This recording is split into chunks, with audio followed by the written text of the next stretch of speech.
Halo anak-anak, selamat pagi. Hari ini mari kita belajar biologi.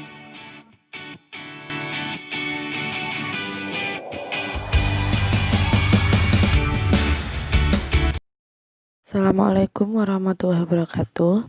Selamat pagi anak-anak. Semoga kalian dalam keadaan sehat walafiat. Amin ya rabbal alamin. Nah, untuk pertemuan pagi ini saya mulai dengan pertumbuhan dan perkembangan hewan dan manusia.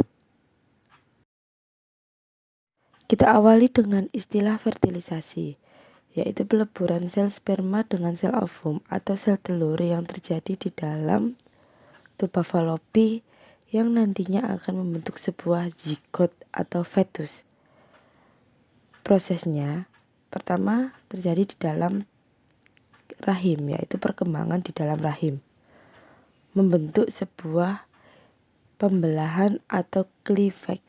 Nah, pertama zigot tadi akan menuju uterus dalam usia 3-4 hari setelah masa fertilisasi.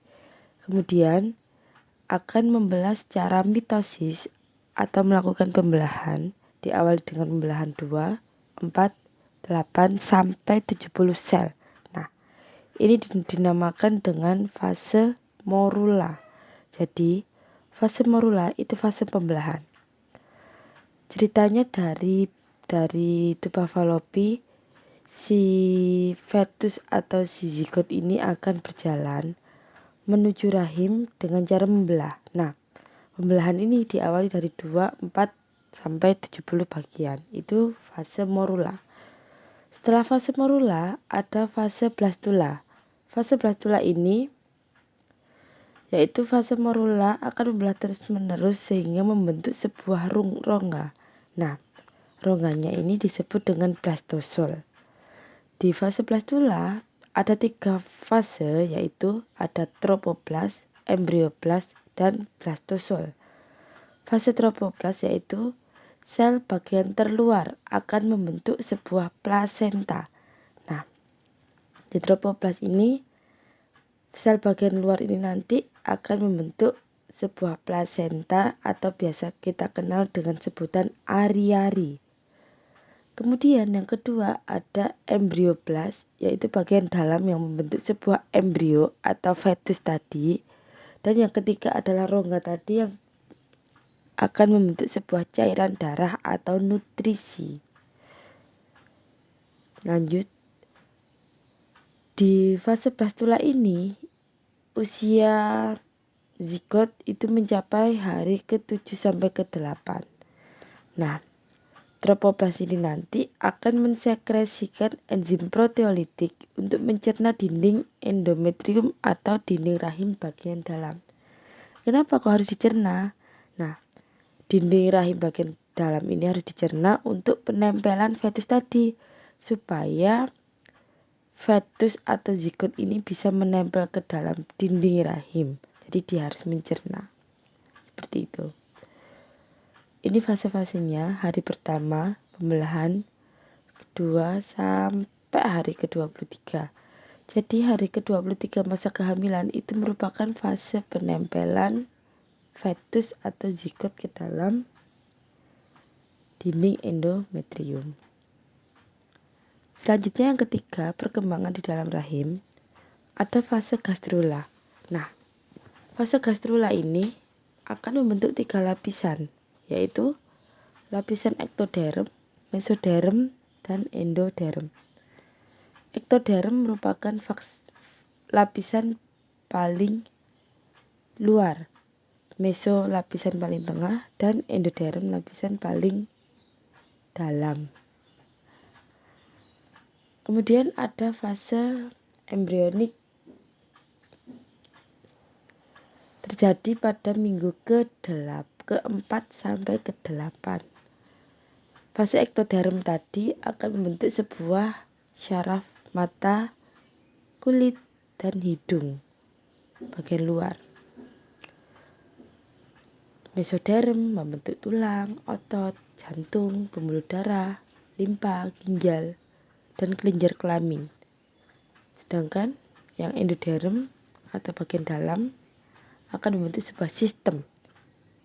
Ada sistem pernapasan, sistem pencernaan, dan sistem lainnya.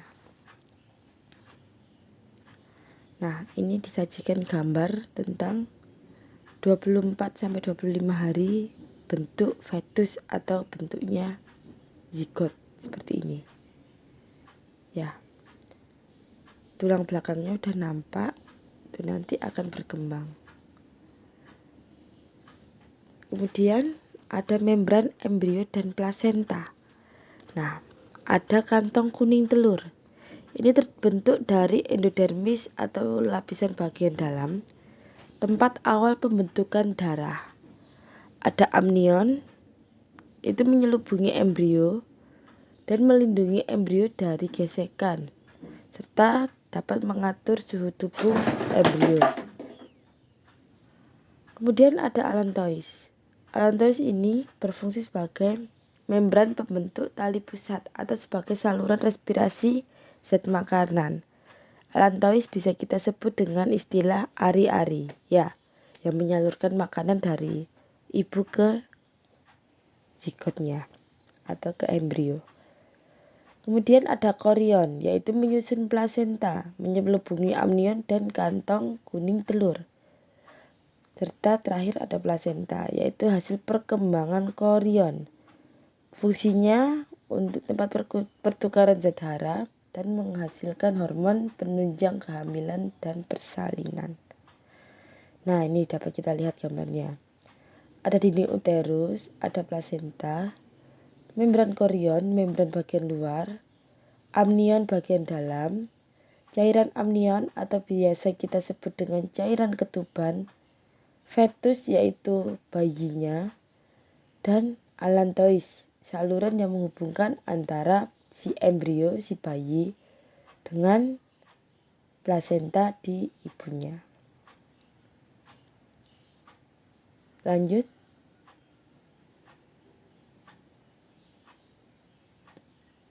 Persalinan.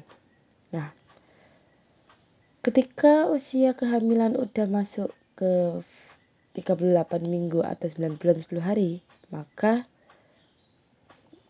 sudah siap untuk proses kelahiran. Nah, nanti ada hormon-hormon yang berfungsi. Pertama ada hormon estrogen, itu dihasilkan oleh plasenta. Hormon oksitosin dihasilkan oleh kelenjar hipofisis atau kelenjar di otak. Hormon prostaglandin dihasilkan oleh membran pada janin. Dan hormon relaksin dihasilkan oleh korpus luteum pada ovarium atau pad untuk merelaksasi serviks. Jadi hormon relaksasi itu untuk proses relaksasi di bagian serviks atau bagian rahim. Kalau hormon estrogen, oksitosin, dan prostaglandin ini untuk kontraksi pada dinding otot rahim. Nah, selanjutnya untuk pertama masa kelahiran itu kan langsung dikasih ASI ya. Nah, ASI tadi berfungsi untuk apa? Jadi ASI pertama itu akan mengandung kolostrum.